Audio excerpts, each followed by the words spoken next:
మా ఫ్రెండ్ గాడు కాల్ చేసి ఇంటర్వ్యూ ఉంది రారా రెడీ అయ్యి ఫాస్ట్‌గా అంటే స్టార్ట్ అయ్యాను. లొకేషన్ పెట్టాక అది ర్యాపిడోలో చెక్ చేస్తే ₹110 చూపించింది. సరేలే టైం అయితుంది కదా అని ర్యాపిడో అయితే బుక్ చేశాను.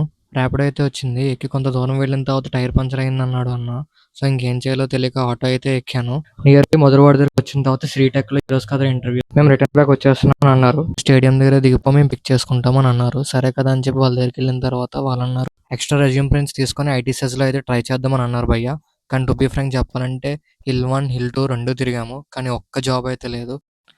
ఇంక వెళ్ళిపోదాం అనుకున్న టైంలో ఒక దగ్గర ఇంటర్వ్యూ అవుతుందని తెలిసింది భయ్య. అప్పుడు నేను నా ఫ్రెండ్ ఇద్దరం కలిసి ఇంటర్వ్యూ అయితే అటెండ్ అయ్యాము. ఇంటర్వ్యూ అయిపోయిన తర్వాత మెక్‌డానల్డ్స్‌కి అయితే వెళ్ళాము. అక్కడ మా ఫ్రెండ్స్ ఇద్దరు జాయిన్ అయ్యారు. వెళ్ళి ఆర్డర్ అయితే పెట్టేసాము. ఆర్డర్ అయితే వచ్చేసింది. ఫుడ్ ఎంజాయ్ చేస్తున్న టైంలో హెచ్ఆర్ అయితే కాల్ చేశారు. యూ హావ్ బీన్ సెలెక్టెడ్ అని. 21,000 సాలరీ పర్ మంత్ అన్నారు. హమ్మయ్య! జాబ్ వచ్చిందిరా బాబు అనుకునే లోపు హెచ్ఆర్ అయితే కొన్ని కండిషన్స్ చెప్పారు భయ్య. ఇంకా కండిషన్స్ విన్న తర్వాత నేనైతే ఆఫర్ లెటర్ రిజెక్ట్ చేశాను. ఆ కండిషన్స్ ఏంటో తెలుసుకోవాలంటే డైరెక్ట్‌లీ నాకు డీఎం చేయండి. నేను సెండ్ చేస్తాను మీకు.